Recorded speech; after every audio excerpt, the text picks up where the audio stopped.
Hey everyone, we're here at ODO in Richmond, Virginia. We're here with Nickel Models again. Good to see you again. How's it going, man? Glad you guys can make it back out. Yeah, always.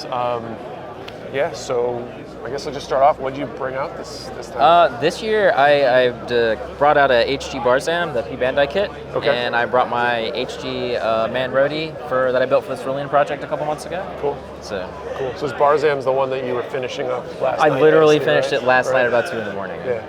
I try not to do that every year, and I do it every year. Yeah. I actually popped it out in about 3 weeks. It was that was the challenge, to see if Yeah. I could do it that quick and bring it to the show. Yeah.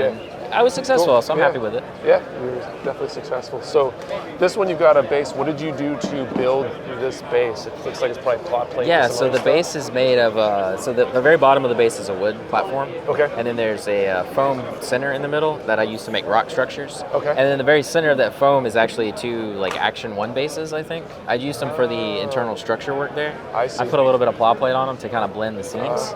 Okay.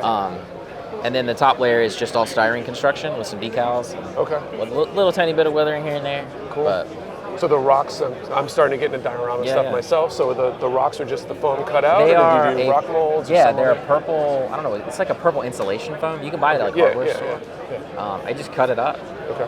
Really cool stuff. you It's just- really easy to work with. You can kind of like dig into it and then like break it off, and it fractures just like rocks. Okay. So it looks like once you prime it and brush it, it's super easy. Cool. So Cool. Very cool. Were there any particular challenges with doing that base? That was With different with the than- base, I think the biggest challenge with it was just making sure I kept everything square, because it Yeah. I can actually take the platform that the Barzam's on off and sink it down in the hole, and Okay. it fits like a flat base. Okay. So keeping that also, I could actually do that was super hard. Yeah, Because I'm not always the cleanest when it comes to keeping Yeah. things square, Sure. but that was a challenge. Sure. Makes sense. Cool. So since you're out at these like every year and stuff Yes. like that, one of the questions we've been asking our repeat offenders is what maybe did you learn last time that you tried to incorporate this time? Man, that's a If anything. question. What did I learn last time? Go big or go home. No, I mean, every year the skill ceiling here just gets so much bigger. Yeah. Last year was the first year back from COVID. So it was a smaller entry category. It was a lot of people who maybe had never been to a show before, Sure. and they kind of were able to branch out and see that this is bigger than just like sitting at home. And so Yeah. this year we've got all these people who really have never been here before. We've got return people from last year. Right. So the skill ceiling is just absolutely heightened, and it really makes you step up your A game and really bring the best that you can here, and just to try to be as clean, as presentable as possible. Sure. Sure. I don't know if that answered the question. No, I think it does. A little rambling. And so another question I've been asking, I'm trying to ask the experienced models. This is for my own benefit more than anything. But so when you're building something with the intent to bring it to a show, what's your process of trying to figure out how to elevate and beat the competition? My 'Cause big it's- thing when I'm building a piece that is for a contest is I think about judging that model, Yeah. because I have judged models. I think about like, all right, if I'm looking at a model, what are the problems going to be, Yeah. and is the judge going to see it? So like when I make a mistake, I'm like, shit, is that a mistake that it's okay to be here, or is the judge going to be like, oh, that's a bad paint splotch? Right. I can see that nub, I can see that seam line. And that's why I do tell people to judge events, because you get to see it from the other side of the table, Sure, yeah. and you get to learn a different way to look at the model. So that's Right. kind of the big thing when I'm really preparing, is to think about like, what is the judge going to look for? Or what would I look for if I was judging? Right, Like, right. does a model just stand there? Does it have a little bit of a base? Does it have a world to live on? Or is it just a super clean build model?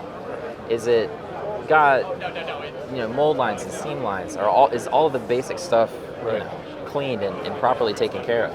Sure. And then what was done on top of that afterward?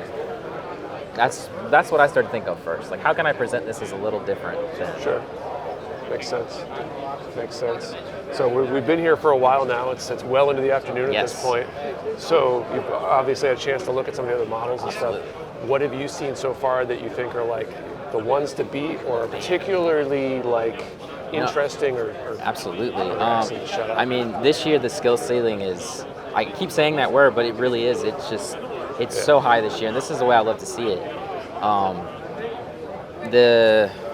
There's so many. It's almost hard to just pick something. Right. There's so many things. I mean, Sage G Ground Gundam's amazing. The paint job on this RG Sananju is phenomenal. On this RG Hainu is really good. Your Dom is phenomenal. I really love those kind of flat tones. You have stepped your game up from previous years, like as everybody has. You have as well. Your Leo is phenomenal. It's one of my favorites on that table.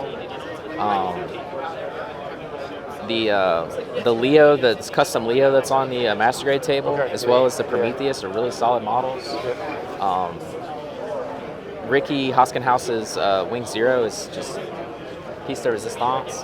The Zeta bust over there is ridiculous and huge, and big models are hard to do sometimes because they're much easier to make flaws on. Right.